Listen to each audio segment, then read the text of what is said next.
Magandang umaga po sa bawat isa sa inyo. Welcome back to our 365 Daily Devotions. Gusto ko po munang batiin si Mike, Hazel, Gillian, and Erica. Hello po sa inyo na mga umaten dito sa ating 8 p.m. daily discussion. So, alas 8 po, meron tayong mga fellowships, group discussions patungkol po sa mga devotions po natin. 8 p.m. Philippine time. Kung gusto niyo pong mag-join, yung Zoom link po natin nasa description right below this video. So, yung ating series po, ito po ay patungkol sa trusting in God's plan.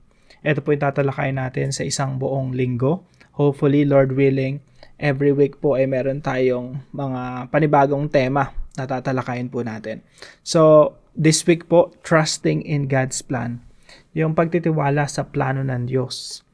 So, yun ang talata po na aaralin natin. Magmumula po sa Proverbs chapter 3, verse 5 and 6. Pakinggan po natin ang sinasabi ng salita ng Diyos, and every time we read the Word of God, handa po natin yung ating mga puso't isipan. Tagapin po natin ang biyaya ng ating Panginoon. Sabi po rito, trust in the Lord with all your heart, and do not lean on your own understanding. In all your ways acknowledge Him, and He will make straight your paths.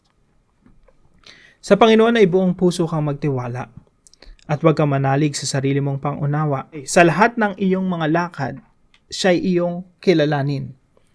At itutuwid niya ang iyong mga landasin.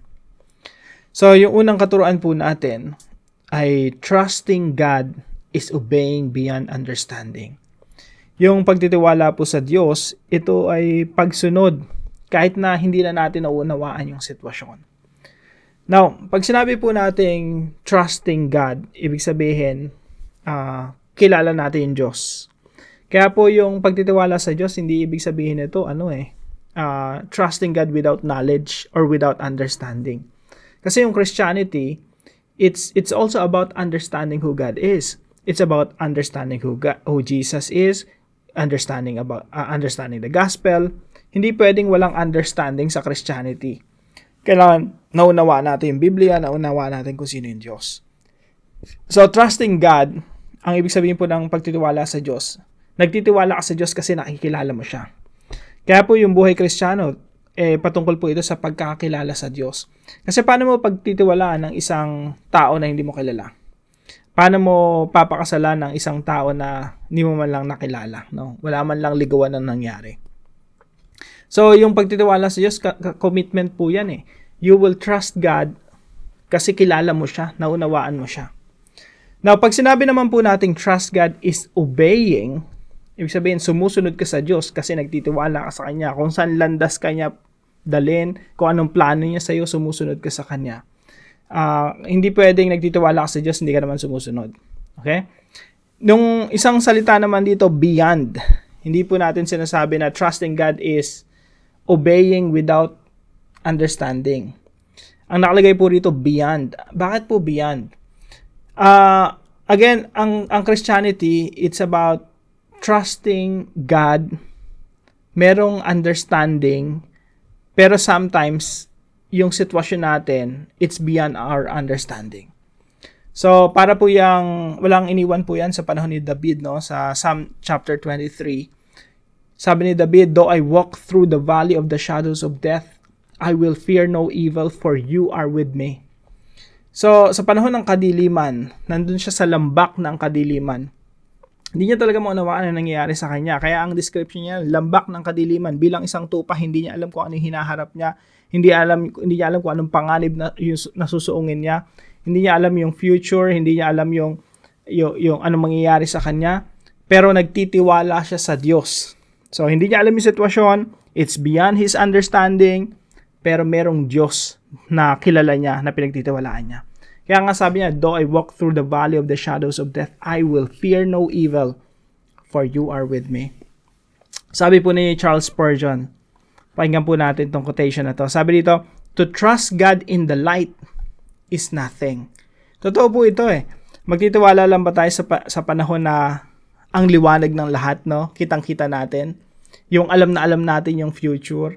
Doon lang ba tayo magtitiwala sa Diyos? Yung merong certainty, may kasiguraduhan na okay ka sa buhay, no? Okay yung sitwasyon mo, okay yung marriage mo, okay yung family mo, okay yung finances mo, okay yung sitwasyon mo, tsaka ka lang magtitiwala sa Panginoon.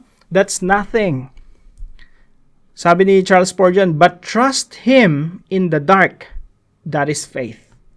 Kapag nagtitiwala ka sa Diyos nang nandoon ka sa lambak ng kadiliman, that is faith. Yun yung totoong pagtitiwala sa Diyos. So, trusting God is obeying beyond understanding. Yung sumusunod ka pa rin sa Diyos kahit na nasa dilim ka. Kahit na blindfolded ka, hindi mo alam yung mangyayari sa hinaharap. Nandun ka sa crossroad, hindi mo alam yung mga mangyayari sa iyo. You're clueless about the future. Nagtitiwala ka sa Diyos. Yun yung totoong pananampalataya. Trusting God is obeying beyond understanding. Pangalawa po, our human understanding is limited and nearsighted. Kaya nga sabi dito sa Proverbs, no, trust in the Lord with all your heart, buong puso dapat yung pagtitiwala sa Diyos.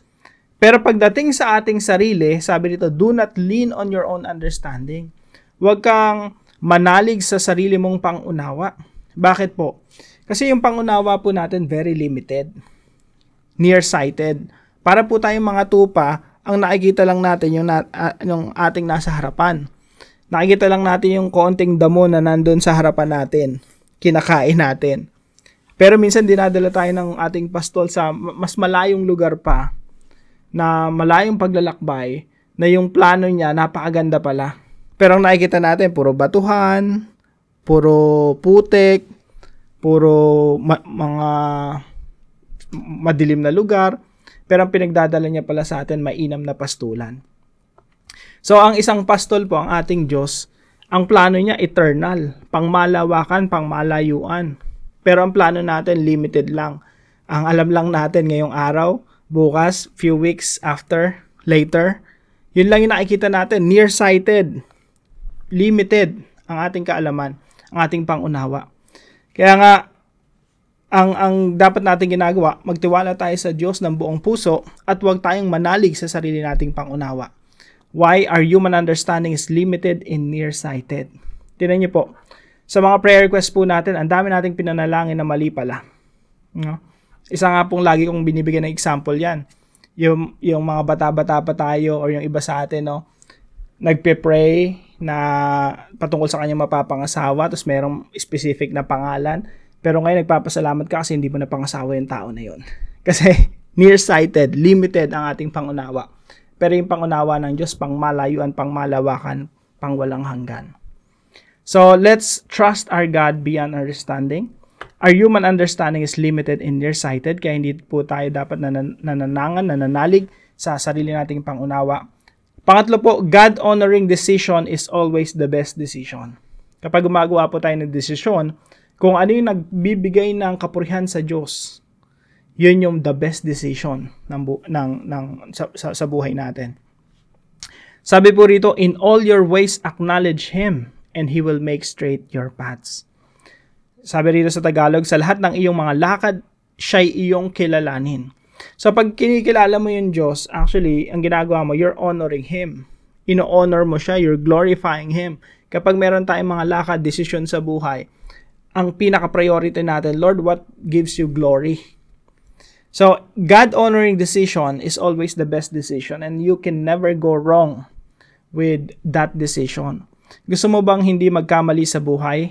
You make sure na yung lahat ng decision na gagawin mo, yun yung nagbibigay ng kaluguran. Ito yung nagbibigay ng kaluwalhatian sa ating Diyos. Yan po yung kaparaanan natin na, kinikilala natin ng Diyos. We acknowledge who God is. So, tatlong katuruan po mula po sa mga talatang ito. Of course, marami po tayong matututunan dito. Ito lang po yung gusto kong ibahagi sa bawat isa sa atin. Trusting God is obeying beyond understanding. Our human understanding is limited and nearsighted. Pangatlo po, God-honoring decision is always the best decision. Hindi ka magkakamali sa iyong desisyon kung ang desisyon mo ay isang bagay na nagbibigay kaluguran sa ating Diyos. Now, ilan po sa mga application mula sa talatang ito? Number 1, obey God even when it is beyond our understanding. Matutunan po nating sumunod sa ating Diyos kahit po hindi na natin nauunawaan. Marami po pagkakataon sa buhay natin na nasa crossroad tayo. Ang daming option sa buhay natin. Minsan, dadalhin tayo ng Diyos sa isang lugar na hindi natin maintindihan kung bakit. along the way, na habang naglalakbay tayo sa ating pagsunod sa ating Diyos, di natin maintindihan bakit para tayong mga tupa. Lord, may kinakain na akong damo kanina maliit na damo na yun Dadali mo pa ako sa batuhan, dadali mo pa ako sa matubig, maputik, madumi. Tapos sa malayong paglalakbay, it takes a lot of waiting. Yun yung mga beyond our understanding. Pero kung paanong inaakay ng pastol ang tupa sa mainam na pastulan, kung saan siya mas magiging malusog, makakain ng maayos, ganun rin po ang plano ng Diyos sa ating mga buhay.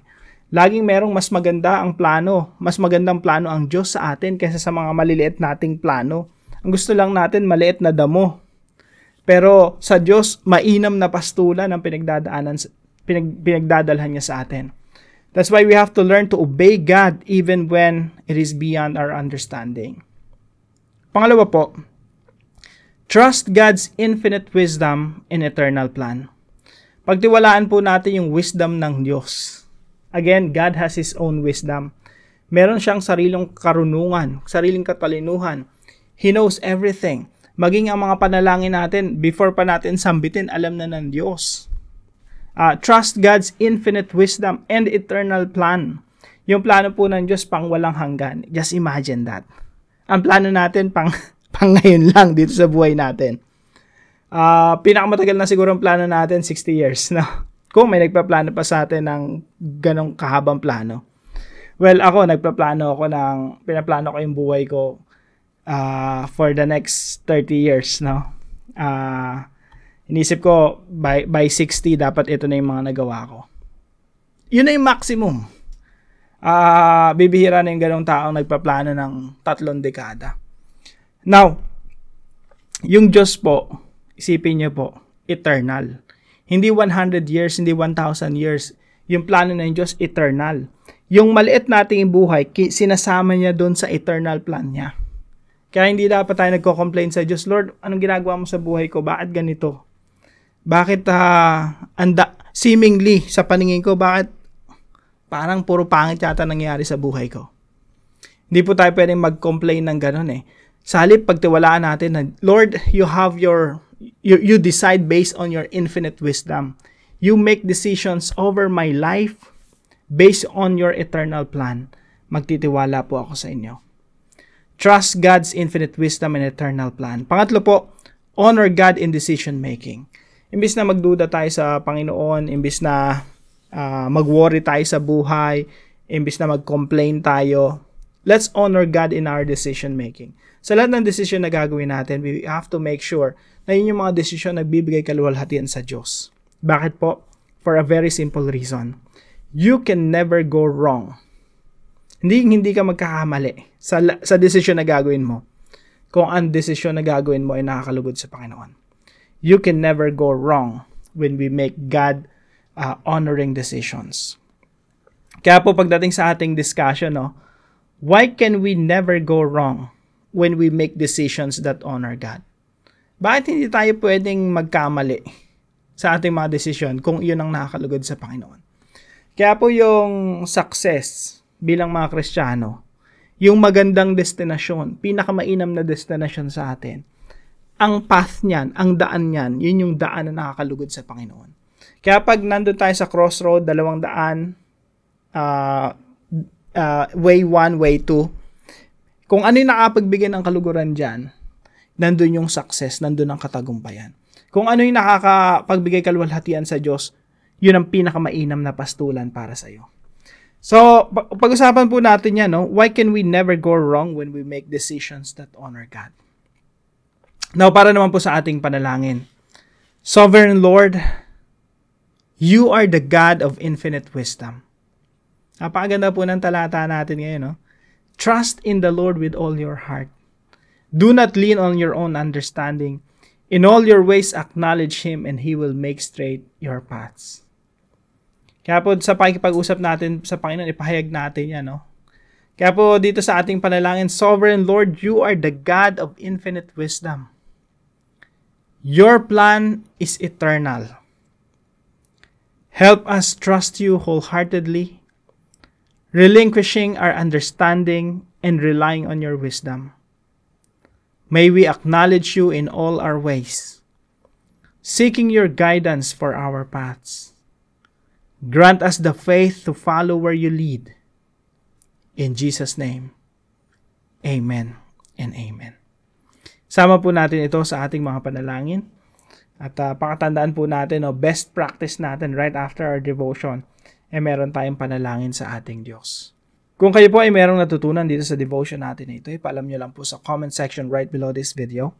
And please don't forget to share this devotion to your family and friends.